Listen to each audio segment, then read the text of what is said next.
Hello my dear friends, I am Shubham Tiwari from Maya Gyananda संस्कार academy, your math teacher. और आज की सोमवार की कक्षा में अभ्यास एक्सरसाइज 1A का मैंने आपको पिछली वीडियो में 3 सवाल हल करके बताए थे, फर्स्ट और सेकंड, और जो थर्ड क्वेश्चन था वो सेम था सेकंड की तरह। अब क्वेश्चन नंबर 4 आज मैं आपका स्टार्ट करता हूँ। तो क्वेश्चन नंबर 4 को आपको कैसे हल करना है आइए देखते हैं। सवाल दिया गया है, सवाल को पढ़ते हैं पहले। निम्नांकित परिमेय संख्या के हर को धनात्मक बनाइए। अर्थात इसका जो डिनोमिनेटर है परिमेय संख्या का, जो परिमेय संख्याएं दी गई हैं उनको हमें हर को क्या करना है, पॉजिटिव इंटीजर्स में बदलना है। अगर नेगेटिव इंटीजर्स है तो पॉजिटिव इंटीजर्स में बदलना है। तो माय डियर स्टूडेंट्स, मैंने आप सभी को बताया था कि यदि किसी धनात्मक परिमेय संख्या को ऋणात्मक बनाना है या ऋणात्मक को धनात्मक बनाना है, तो यहाँ पर हम दी गई परिमेय संख्या में उसके अंश व हर में -1 से मल्टीप्लाई कर देंगे। अगर पॉजिटिव इंटीजर्स भी बनाना है, जैसे नेगेटिव में दिया है तो -1 का कर देंगे, तो पॉजिटिव में चेंज हो जाएगा। पॉजिटिव इंटीजर्स दिया है और नेगेटिव में बनाना है तब भी -1 का मल्टीप्लिकेशन कर देंगे। तो यहाँ पर दी गई परिमेय संख्या हमारी किस में बदल जाएगी, धनात्मक या ऋणात्मक परिमेय संख्या में परिवर्तित हो जाएगी। तो क्वेश्चन नंबर 4 जो हमारा है वो यही है कि निम्नांकित परिमेय संख्याओं को, यहाँ पर हम आपको केवल एक प्रश्न हल करके बताएंगे, बाकी सवाल जो होंगे वह आपके सेम होंगे, सेम तरीके से आपको हल करना है। तो यह आपके लिए वर्क होगा ताकि आपकी भी दिमाग की थोड़ी कसरत होती रहे। तो इसलिए मैं आपको केवल यहाँ पर एक ही क्वेश्चन सॉल्व करके बताऊंगा। तो परिमेय संख्या के हर को धनात्मक बनाइए। यहाँ मुझे इसका जो हर है उसको पॉजिटिव बनाना है। अगर हमारा अंश नेगेटिव हो जाता है तो हमारी कोई प्रॉब्लम नहीं है।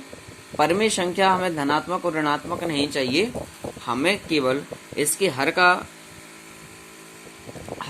का जो चिन्ह है उसको परिवर्तित करना है। तो पहली परिमेय संख्या दी गई है -9/-11। तो यहाँ पर हमें अब अगर बात करें तो जैसा कि मैंने आपको बताया, तो हल करते हैं इस सवाल को।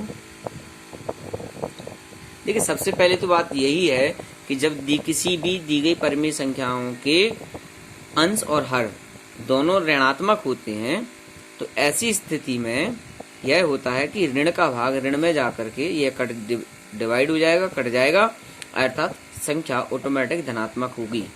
तो इसलिए यहाँ पर मैंने आपको जो -1 का फॉर्मूला बताया, अगर आपको लगाना हो तो लगा भी सकते हैं, नहीं तो यहाँ पर सीधा है कि माइनस से माइनस कैंसिल हो जाएगा और यहाँ पर जो परिमेय संख्या है वो पॉजिटिव हो जाएगी। दूसरी चीज जो मैंने बताया उसको करके अगर करना है तो दी गई परिमेय संख्या में मैंने क्या कहा, -1 का मल्टीप्लाई अंश में, -1 का मल्टीप्लाई हर में। तो -1 9 का गुणा 1 में हुआ, 9 एकम 9, माइनस का गुणा माइनस में। तो हम चिन्ह की प्रॉपर्टी बता चुके थे कि जब दो ऋणात्मक संख्याओं का गुणा करते हैं तो वह गुणनफल होता है वो पॉजिटिव इंटीजर्स होता है। तो 11 एकम 11, यहाँ पर ये हमें जो आंसर प्राप्त हुआ इसमें इसका हर जो है पॉजिटिव हो गया। इसी प्रकार से अगर आप देखना चाहें तो सेकंड क्वेश्चन है खा क्वेश्चन को भी हम यहाँ पर सॉल्व कर देते हैं। Second question is 11/-17। So same process है। सबसे पहले दी गई परिमेय संख्या को लिखिए 11/-17। अब मैंने जो आपको कहा कि दी गई परिमेय संख्या के अंश व हर में -1 से मल्टीप्लाई करना है। चलिए, 11 का गुणा -1 में किया तो प्लस इंटू माइनस माइनस होता है, तो 11 एकम 11। तो यहाँ पर माइनस का 11 हो जाएगा और 17 मल्टीप्लाई बाई 1, तो 17 बन जाए 17, माइनस इंटू माइनस प्लस। तो यहाँ पर हर जो उसका हो गया वो धनात्मक हो गया, अंश कैसा हो गया, ऋणात्मक। माय डियर स्टूडेंट्स, ये हमने 2 क्वेश्चन आपको सॉल्व करके बता दी क्वेश्चन नंबर 4 पे। अब यहाँ पर क्वेश्चन नंबर 5। तो क्वेश्चन नंबर 5 क्या है, इसमें अंश को धनात्मक बनाना है। जिस प्रकार से हमने क्वेश्चन नंबर 4 को सॉल्व किया इसी प्रकार से आपको क्वेश्चन नंबर 5 को सॉल्व करना है। अब क्वेश्चन नंबर 6, वो कौन सी संख्याएं हैं जो धनात्मक परिमेय संख्याओं की श्रेणी में आ रही हैं। तो क्वेश्चन नंबर 6वां जो है, अगर आप देखें तो इसमें मैं आपको बता दूं कि यदि दी गई परिमेय संख्याओं के अंश व हर दोनों ऋणात्मक हैं तो वह परिमेय संख्या धनात्मक होगी, ठीक है। और यदि दोनों परिमेय संख्याओं के जो पूर्णांक हैं वो धनात्मक हैं तो भी वह परिमेय संख्या धनात्मक होगी। यहाँ पे नोट लिख ले, कंडीशन क्या है 6 क्वेश्चन के लिए, ठीक है। 4 क्वेश्चन मैंने हल करके बताया, 5 आपको हल करना है। तो कौन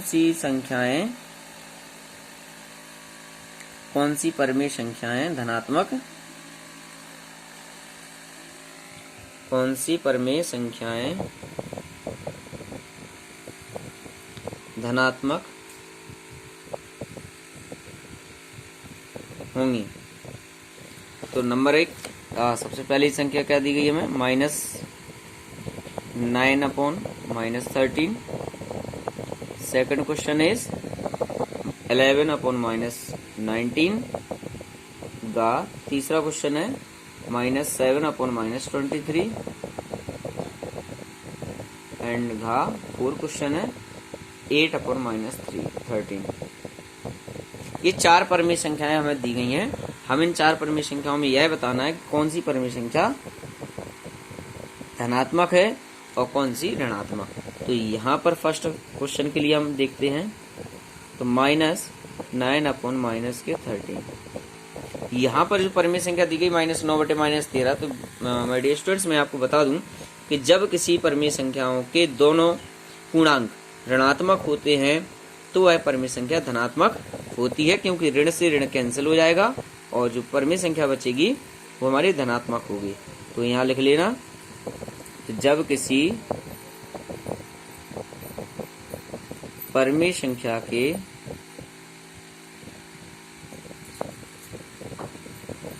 दोनों पूर्णांक अर्थात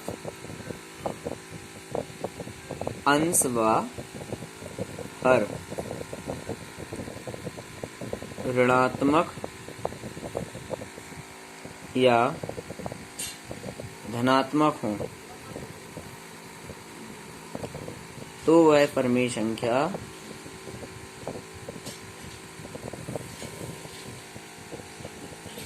धनात्मक होगी।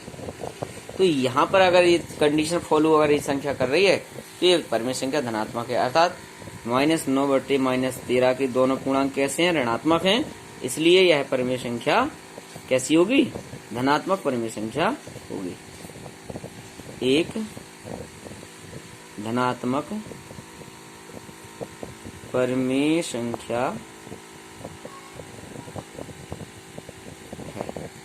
तो डियर स्टूडेंट्स, ये थी आज की क्लास जो मैंने आपको बताया। 6 सवाल मैं आपको लगवा चुका हूँ फर्स्ट ईयर अभ्यास के। अब आपके जो अगला सवाल है, कौन सी परिमेय संख्या ऋणात्मक होंगी, तो जिनका अंश और हर दोनों में से कोई अगर एक ऋणात्मक है, यदि दी गई परिमेय संख्या के अंश या हर में से कोई एक पूर्णांक अगर आपका ऋणात्मक है तो दी गई परिमेय संख्या ऋणात्मक होगी, जैसा कि क्वेश्चन नंबर 7 है। तो ये आपको करना है। सरलतम रूप में आपको बता चुका हूं कि जब किसी संख्या का सरलतम रूप निकालना हो तो दी गई संख्या के अंश व हर का मासा लीजिए, मासा लेने के बाद उसके मासा से अंश और हर में भाग दीजिए, भाग देने पर अभिष्ट जो रूप प्राप्त होगा वह आपका सरलतम रूप होगा। तो माय डियर स्टूडेंट्स, यहाँ पर कक्षा 8 क्वेश्चन आपको हल करने हैं। कल पुनः इसी समय आपसे फिर क्लास लेकर के उपस्थित हूँगा। तब तक के लिए आप सभी को शुभकामनाएं। Thank you very much.